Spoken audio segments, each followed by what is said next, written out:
Estamos de regreso aquí en Ahora por la Mañana a través de Ahora TV, 14 TV y el canal de YouTube de Ahora TV, Canal 3. Como cada jueves hacemos una entrevista exclusiva, hacemos un cronómetro a una personalidad de la vida política, económica y social de la República Dominicana. En este momento vamos a estar conversando en los próximos minutos con un abogado internacionalista, experto en temas internacionales, es vicepresidente ejecutivo del Centro de Análisis para Políticas Públicas. Estaremos conversando con un joven comprometido con las mejores causas del país y le hemos estado dando seguimiento de cerca a todo lo que ha hecho Haxel Román. Buenos días. Muchísimas gracias, Wilson, y muchísimas gracias a esta audiencia de Ahora por la Mañana. Así es, así es. Mira, vamos a hablar de diferentes tópicos y lo primero que me gustaría preguntarte es sobre tu valoración del encuentro que se hizo, la cumbre de los expresidentes con el presidente de la República. Claro, lo primero que tengo que resaltar es que República Dominicana se ha convertido en nuestra región latinoamericana en un faro optimista de luz democrática, una región que está siendo golpeada por todo tipo de, no quiero decir calamidades, pero por lo menos desafíos.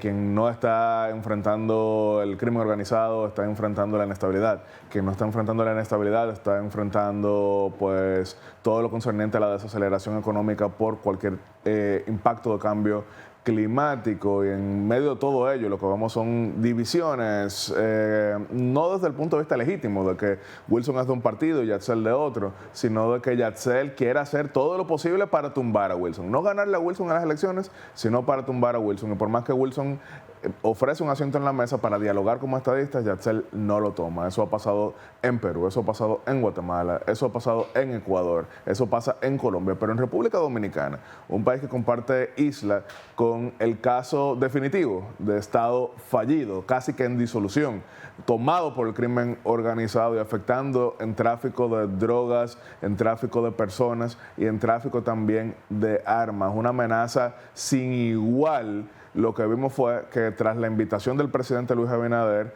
que encabeza ideológicamente el Partido Revolucionario Moderno, atendieron el llamado el expresidente doctor Leonel Fernández, que encabeza la Fuerza del Pueblo, el expresidente licenciado Danilo Medina, que encabeza el Partido de la Liberación Dominicana, y el expresidente Hipólito Mejía, que aunque es del mismo Partido Revolucionario Moderno, también tiene experiencia, porque incluso mientras Hipólito era presidente, fue que derrocaron a Jean-Bertrand Aristide. Entonces, es importante que valoremos lo que esto significa. Significa que en República Dominicana siga habiendo capacidad de consenso. Significa que en República Dominicana siga habiendo capacidad de diálogo. Y significa que en República Dominicana podremos tener las diferencias legítimas, que repito, Yatzell le quiere ganar a Wilson, Wilson le quiere ganar a Yatzell, pero Wilson y Yatzell saben que quien tiene que ganar ante todo es la República Dominicana.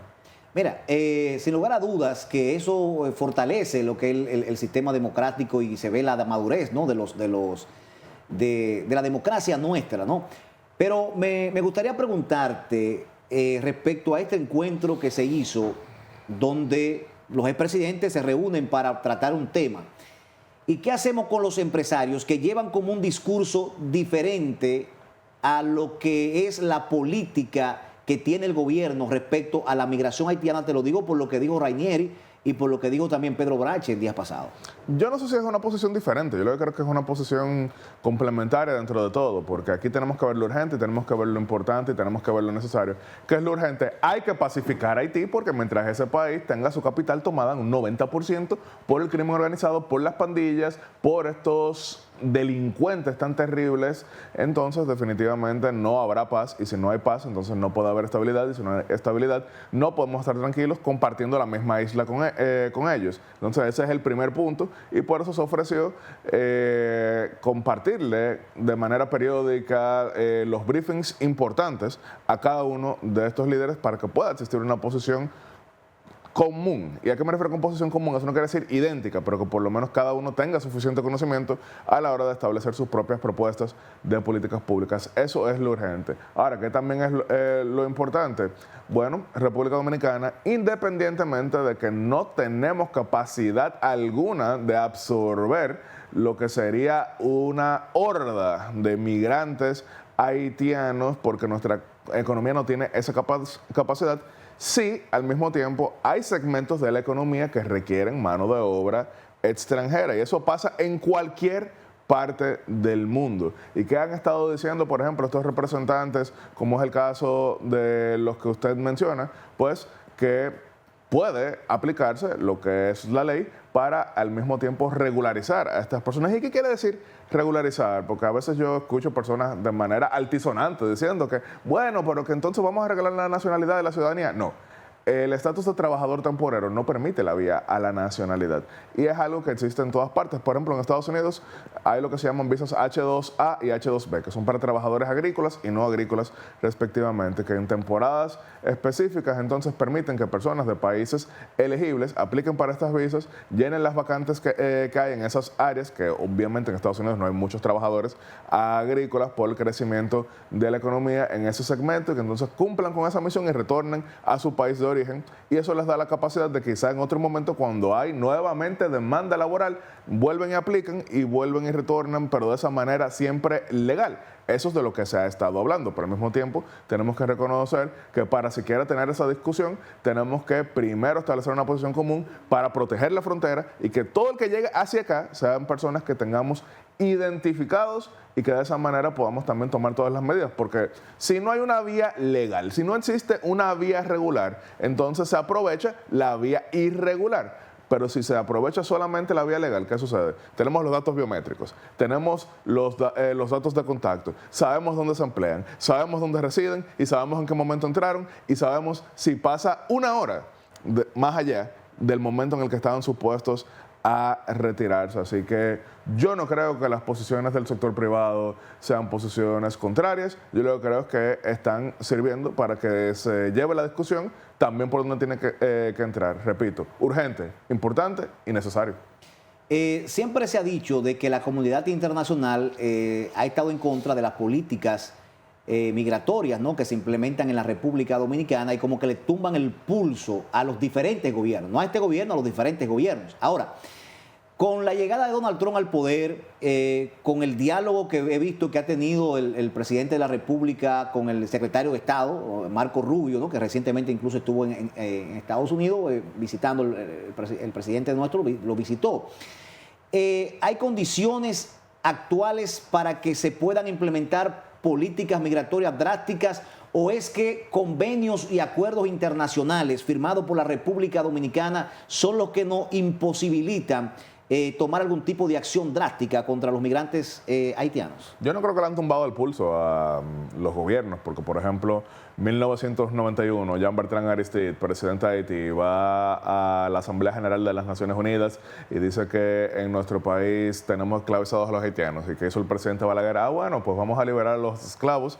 Hizo una deportación masiva y lamentablemente eso significó pues la caída de Jean-Bertrand Aristide tan solo semanas después. Pero, por ejemplo, en el mismo caso de Luis Abinader, son drásticas las medidas que se han tomado, son fuertes las medidas que se han tomado y son valientemente patrióticas las medidas que se han tomado. Nunca antes se había deportado tanta gente como ahora. ¿Y no violan acuerdos y tratados internacionales estas acciones que ha implementado el gobierno? Bueno, eso es lo que quisieran decir algunos, pero cualquier país tiene, desde luego, el derecho soberano de definir quién puede estar en su territorio si no es un nacional. Y créanme que Luis Abinader ha actuado legalmente, Luis Abinader ha actuado en todo momento pues defendiendo la Constitución, porque está clara la ley sobre quién puede estar aquí. Que han sido fuertes las medidas, él lo dijo, pero lo que no podemos es permitir que una comunidad internacional que ha mirado hacia el otro lado cuando se trata de la crisis haitiana entienda que existe una solución dominicana, porque no hay una solución dominicana. Eso sería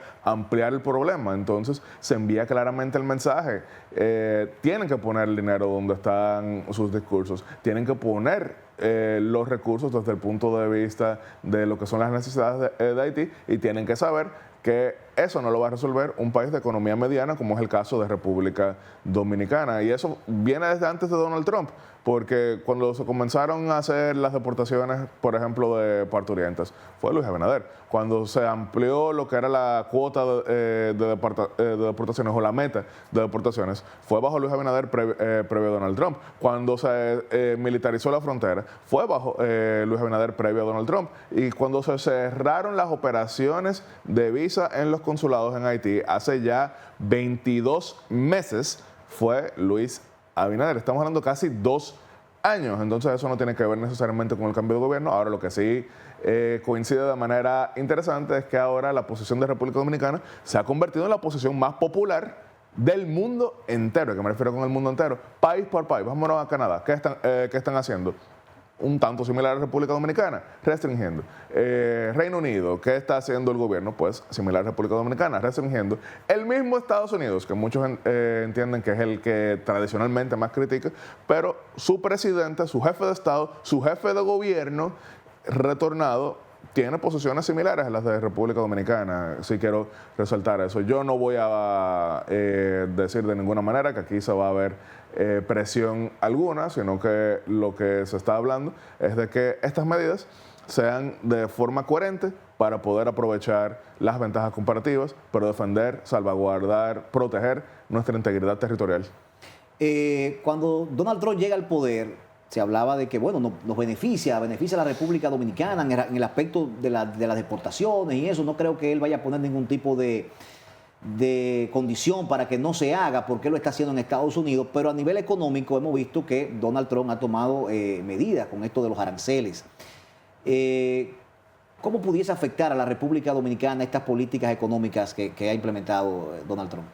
Inicialmente todavía no hay impacto, no obstante vimos que hace unas semanas, exactamente 3 semanas, hubo una misión de alto nivel de nuestro país que se trasladó a Washington para reunirse con el representante de comercio de los Estados Unidos a modo de negociar cuáles serían las vías para suprimir o derogar, mejor dicho, los aranceles mínimos establecidos. ¿A qué me refiero con mínimos? Mira, 10% es muchísimo, pero es el umbral mínimo en comparación con otros países que se les establecieron de 40, 50, 60, 70%. El 10% fue el mínimo que se estableció para todos. Y esa misión fue encabezada por el ministro de Industria, Comercio y MIPYMES de la República Dominicana, Victorito Bisonó, el canciller de la República Dominicana, Roberto Álvarez, y el ministro de Hacienda de nuestro país, José, mejor conocido como Hochi Vicente. Fue la misión de más alto nivel que estuvo allá. Fueron 35 países que fueron, pero la de más alto nivel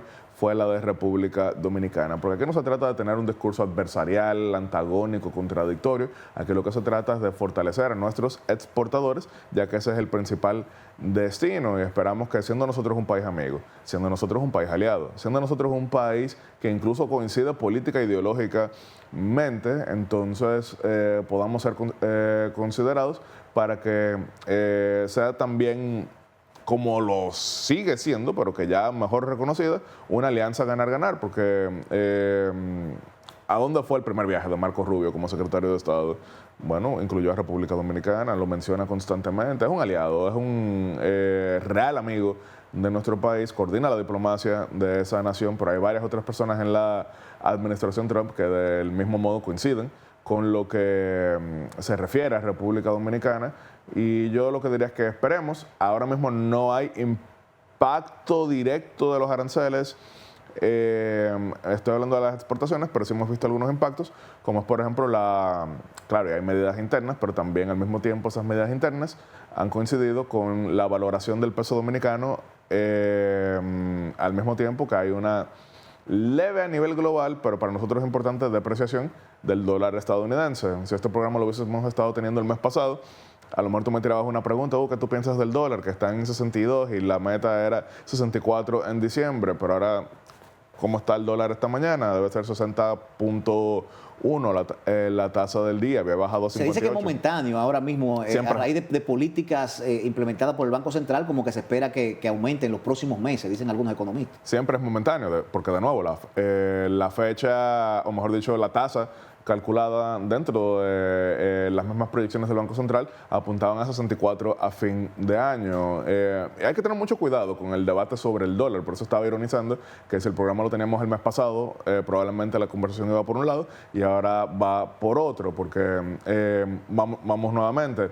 en 2020, 2021, por el mismo tema de la pandemia, el dólar se había disparado por diversas razones. Ya después en el 2022 retrocede fuertemente, llegamos a ver que se encontraba en 53 pesos y ya este mismo año, 3 años después, estaba en 62, casi 63, ahora está en 60, había bajado a 58. Ese no es un discurso ganador. Aquí lo que les recomiendo a opositores, analistas, críticos y lo que sea, es que vean que la tasa se mantenga dentro de unos parámetros hasta cierto punto estables, porque lo que siempre afecta es lo brusco, porque es tan dañino que caiga en 2 meses de 60 a 45 por el desbalance que genera, que crezca de 60 a 70, porque cambia todas las proyecciones. Aquí hay personas que tienen que comprar divisas, aquí hay personas que tienen contratos que vendieron en el exterior. Entonces, el tema del dólar, yo no recomiendo que sea un discurso político, lo menciono porque creo que vale la pena analizarlo, pero salvo casos como 1990, que había pasado de 4 a 13 pesos, o 2004, que había pasado de 17 pesos a 60 desde el 2003, yo no recomiendo jugar a la demagogia con el dólar. Lo lamentable es que muchas personas en el pasado lo hicieron y hoy les vuelve como boomerang esa disparatada que hacían a nivel discursivo retórico. El Tribunal Constitucional, dio un mandato respecto a las candidaturas independientes, que hay que incluirla en la ley de régimen electoral, hay que implementarla. Hay mucho debate, vemos que los congresistas están debatiendo la reforma del Código de Trabajo, están debatiendo la reforma de una ley mordaza por ahí, pero como que no he visto que todavía se haya estado analizando los congresistas sobre la modificación de la ley de régimen electoral y qué repercusión le puede dar al sistema de partidos políticos en la República Dominicana estas candidaturas independientes. Sí, se ha reunido en varias ocasiones el Congreso Nacional con representantes de los partidos políticos. Vimos que fueron todos para ir presentando sus posiciones en ese sentido. Se ha reunido con la Junta Central Electoral. La Junta Central Electoral ha recibido a los partidos políticos. Lo que todavía no se ha hablado es directamente de la propia ley electoral. Se ha hablado sobre cómo ver este tipo de cosas. Hay un proyecto que presentó la Junta Central Electoral, lo que obviamente cuando tú lo comparas con todas las reformas que hacen falta en lo demás, quizás no acapara la misma atención si lo comparamos con la reforma laboral, si lo comparamos con ley de medios, entonces obviamente no va a tener todas las primeras planas, pero yo sí creo que, y lo he repetido constantemente, no existe reforma perfecta del sistema electoral, pero sí existe la reforma constante. ¿A qué me refiero con reforma constante? Lo que hoy parecería conveniente, no necesariamente en 10 años lo es. Entonces yo creo que siempre hay que tener estas discusiones, porque, y con esto no quiero decir que necesariamente estoy del todo de acuerdo con el raciocinio detrás del Tribunal Constitucional, pero yo con lo que sí coincido es que nuestro sistema, si bien es respetable porque todavía hay estabilidad de partidos políticos sólidos, pero se ha vuelto una parodia. ¿Y a qué me refiero con una parodia? Aquí hay ahora mismo 35 partidos políticos, pero hay 35 ideologías. No. Ahora, hay 35 candidaturas, porque uno dirá, bueno, es la democracia, ya sé, o sea, 35 candidaturas. La inmensa mayoría, el reguero de entelequias, se plegan detrás de uno más fuerte, mejor si está en el gobierno en ese momento u otro, para de esa manera prestarle una casilla a uno que otro candidato que quiere salir en un montón de recuadros, pero no suman votos, no suman estructuras, no suman absolutamente nada. Y miren, ahí yo tengo gente a quien quiero bastante, pero lo veo de la siguiente manera: si usted año tras año, tras año, tras año, tras año, lo que saca es un miserable puñado de votos de 1,200, usted podrá ser muy serio, usted podrá ser muy inteligente, pero partido político a nivel nacional, por el amor de Dios, usted no es. Entonces, yo sí creo que hay que reformar nuestra ley electoral, no solamente para el tema de las candidaturas independientes, que no creo tampoco que es una amenaza para el sistema político, como dicen algunos. Veo a veces a dirigentes de esta gente ley que es diciendo, ay, esto es la destrucción de la patria. No, o sea, no es una destrucción de la patria, pero si vamos a ser serios, ¿qué representas tú con tu partiducho de tu familia y ya? Entonces, creo que hay que reformar seriamente nuestra ley electoral, hay que reformar seriamente lo que es el sistema, pero saber que no habrá una respuesta perfecta, sino tenemos que ver claramente hacia dónde vamos. Incluso, volviendo a este tema de la gran cantidad de entelequias, esta boleta que tenemos con 35 partidos, de los cuales 29 o 30 son esta gente que no tiene sentido. Hagamos boletas en las que pueda haber quizá una casilla de una coalición, porque, Dios santo, o sea, si yo soy el Partido de Acción Popular Independiente, el PAPI, y lo que tengo son 200 votos, yo no merezco ninguna casilla. Ahora, si yo quiero apoyar un candidato grande, bueno, a lo mejor salimos en una misma casilla de una coalición, pero creo que hay que reformar la ley. No necesariamente a fondo, porque hay muchas cosas que funcionan. La Junta Central Electoral funciona. Miren cómo pasamos de un contexto en 2020 traumático a uno en 2024 que no hubo ningún dolor de cabeza. Pero sí creo que hay que reformar. Y bueno, mira, yo pienso en Guatemala tiene una particularidad, que constantemente un partido político que participe en una contienda electoral luego desaparece si no tiene ningún tipo de desempeño. Aquí debería ser lo mismo. O sea, ojalá que en algún momento la clase política se ponga de acuerdo en eso. No, pero yo no creo que el ejemplo de Guatemala es uno positivo. El caso de Guatemala, que es un país muy tradicionalmente inestable. De hecho, si la audiencia entra ahora mismo y busca el PIB per cápita de Guatemala, va a encontrar que desde 1989 hasta el 2019 prácticamente no creció, porque vamos a verlo de la siguiente manera. En 1986 llega la democracia cristiana con Vinicio Cerezo, primera transición democrática, pero sale en el 91, la democracia cristiana comienza su declive y desaparece. Llega entonces el Movimiento de Acción Solidaria del presidente Jorge Serrano Elías, que cae en un intento de autogolpe de Estado en el 93, el partido desaparece. Entonces después llega el Partido de la Avanzada Nacional en 1996 con Álvaro Arzú, un partido pues bastante profesional, pero le quitan el partido, sale del poder, desaparece el partido en el 2000. Después llega entonces el partido Fuerzas Revolucionarias Guatemaltecas del general Efraín Ríos Montt. Desaparece ese partido también, desaparece el Partido Patriota, desaparece también el partido Vamos y demás. Son 9 partidos en 9 elecciones, todo tipo de inestabilidad, todo tipo de contradicciones. Yo creo que ese es un caso que es el que tenemos que evitar, pero que es el caso al que llegaremos. Pero desaparecen, o sea, participan. Pero no legalmente, porque se acaban. Sí, pero por la crisis. Sí. Y yo creo que eso es lo que tenemos que evitar, pero es lo que va a pasar si no reformamos nuestra ley y seguimos con esta parodia. ¿Dónde te ves para el 28? O sea, ¿enfilado con quién para el 28? Aunque faltan 3 años, pero... Bueno, me lo están preguntando mucho y yo no voy a mentir, o sea, yo no voy a pretender que estoy aquí reflexionando. Vamos a ver qué pasa. Mi candidato es Hito Bisonó.